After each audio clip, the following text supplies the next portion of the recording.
Good afternoon mga amigo. Dito pa rin, nandito na ulit ako sa MacArthur Park. Jogging ulit tayo. Friday, masama pakiramdam ko hanggang ngayon.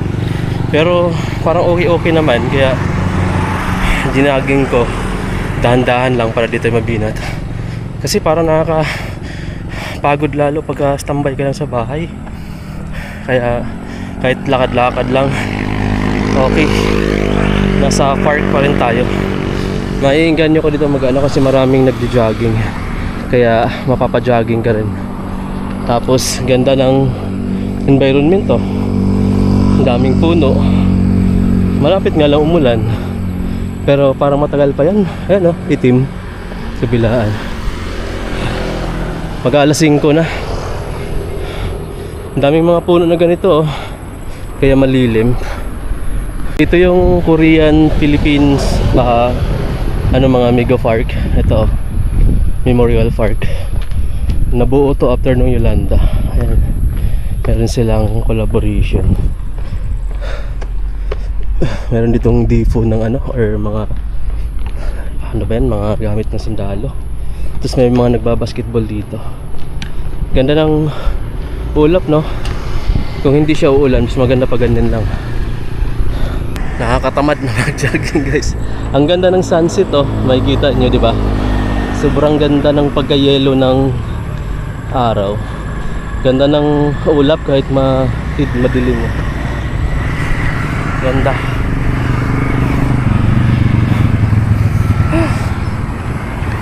Saglit lang tayo dahil masama pakiramdam natin, guys. Pampapawis lang to. Tapos uwi agad tayo. Ganda pag mas Habang nag-jogging tayo mga amigo, nakakita ako ng rainbow. Ayun mag-aalas 6 na sunset na, guys. Ayan. I'm not sure kung nakikita nyo, kulay orange kasi yung langit Sarap ng mga puno. Kulay. May bako dito. Malaki na mga dahon, nagtataba ng nito. Parang mangustin.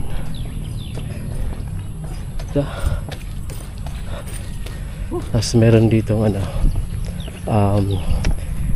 soccer ba yan or football. Ayun, may mga naglalarong mga binata or mga high school na yata yan.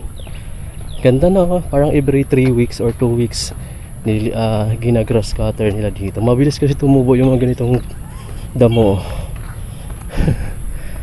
Ayan, tingnan mo, mga 3 araw taas na ulit yan. Ito yung ginajaggingan kong park. Ang lawak to, guys, paikot to siya dun. Parang ubal to pero halos 30 minutes bago mo maikot. 20 to 30 minutes kasi ang lawak iikutan mo lahat yun. Kaya maganda rito. Saka ang dami nag-jogging dito. Ito yung pinakamagandang spot na pag-joggingan dito sa probinsya, sa amin sa Leyte. Lapit sa MacArthur Park. Nagpapalipad dito ng para siyang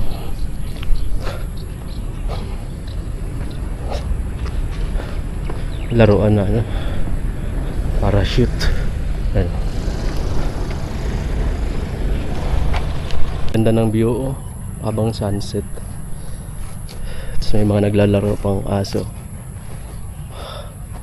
Ayan yung rainbow, guys. Manipis na siya kaya di nyo makikita. Solid. Ganda rito, patakbo-takbuhin yung mga anak niyo. Yan. Tapos ang dami nag-jogging. Ayan, makikita nyo. Diba? Andun pa. Paikot. Mas marami ngayon kumpara kanina. Medyo mainit pa kanina Tapos ayan. Tapos na yung mga naglalaro. Mag-alas 6 na kasi ng oras ba? Quarter na Quarter to 6 PM. Tapos lumubog na yung araw. Sarap dito. Tamambay. Sunset.